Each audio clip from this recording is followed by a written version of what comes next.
Até aqui falamos de ontologia dinâmica e pensamento correlativo. Agora precisamos testar isso na clínica. Vou apresentar um caso. Não para ilustrar técnica, mas para demonstrar como o raciocínio estrutural opera. Paciente, 38 anos, advogada. Queixa principal: insônia há 3 anos. Mas não é uma insônia simples. Dorme com facilidade. Acorda entre 2h40 e 3h30 da manhã. Retorna ao sono com dificuldade.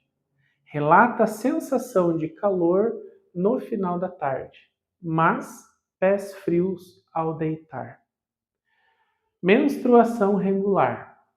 Fluxo levemente escuro nos 2 primeiros dias, sem dor significativa. Refere produtividade elevada no trabalho, mas sensação interna de tensão constante, embora externamente mantenha postura controlada. Apresenta suspiros frequentes durante a consulta. Alimentação relativamente adequada, mas relata desejo recorrente por alimentos ácidos. Não há perda de peso. Não há sudorese noturna marcante. Não há palpitação evidente. Observe. Se operarmos por classificação, a mente começa a procurar rótulos. Acorda às 3 da manhã, fígado. Calor à tarde, calor vazio. Fluxo escuro, estagnação. Desejo por ácido, madeira. Mas isso ainda é fragmentação. Vamos reorganizar. Primeiro, qual é o campo? Trata-se de uma paciente funcional, estruturada, com autocontrole externo e tensão interna persistente. Não há colapso, há contenção. Segundo, qual é a tensão estrutural? Movimento contido. Há sinais de ascensão parcial de calor, mas não há sinais claros de deficiência profunda. O calor é situacional. Os pés frios ao deitar indicam distribuição irregular. Os suspiros revelam tentativa de regular algo que não flui com naturalidade. Terceiro, qual é a direção? Não parece um quadro de deficiência primária. Também não é excesso pleno. É um padrão de estagnação crônica que começa a gerar calor secundário com leve desarmonização do eixo Yin-Yang.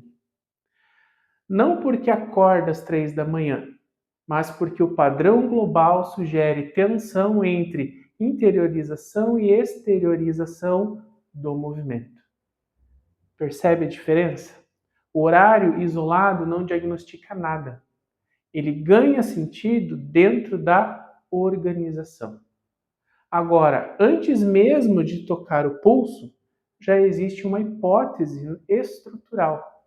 Movimento contido, ascensão parcial. Calor secundário à estagnação. Desorganização direcional no eixo madeira-fogo. Agora tocamos o pulso. O pulso apresenta tensão na posição média esquerda, leve sensação de corda, superfície relativamente controlada, profundidade sem vazio marcante, leve irregularidade rítmica sutil. O pulso confirma a direção, não cria o diagnóstico. Se estivéssemos operando por classificação, diríamos pulso em corda fígado, calor, fogo do fígado. Mas isso seria rótulo apressado. O padrão não é explosivo, é contido. O calor não é pleno, ele é derivado. A insônia não é por deficiência severa, é por incapacidade de acomodar o movimento ascendente. O diagnóstico estrutural não é fogo do fígado. O diagnóstico é estagnação crônica com geração secundária de calor e falha parcial de ancoragem noturna. Isso é direção, e direção orienta intervenção. Se tratarmos como excesso pleno, dispersamos demais. Se tratarmos como deficiência, tonificamos indevidamente. Se reconhecermos o vetor, regulamos o movimento. Liberamos contenção, evitamos intensificar o calor secundário. E aqui está o ponto central. O diagnóstico não foi extraído de uma qualidade isolada. Ele emergiu da coerência do campo. O pulso serviu como elemento de confirmação dentro de uma arquitetura já organizada. Isso é pensamento correlativo aplicado. Isso é ontologia dinâmica operando na prática. E aqui está a afirmação central deste episódio. Diagnosticar é reconhecer a direção organizadora de um campo dinâmico. Não é somar sinais, não é aplicar rótulos, não é reagir ao pulso. É sustentar variáveis até que a coerência emerja. E talvez a pergunta inevitável não seja qual foi o diagnóstico desse caso, mas sim, você percebe como o diagnóstico surgiu da organização ou ainda sente necessidade de reduzi-lo a uma categoria fixa? Porque enquanto houver necessidade de rótulo, o pensamento ainda estará preso à classificação. Mas quando a direção se torna evidente, o nome se torna secundário.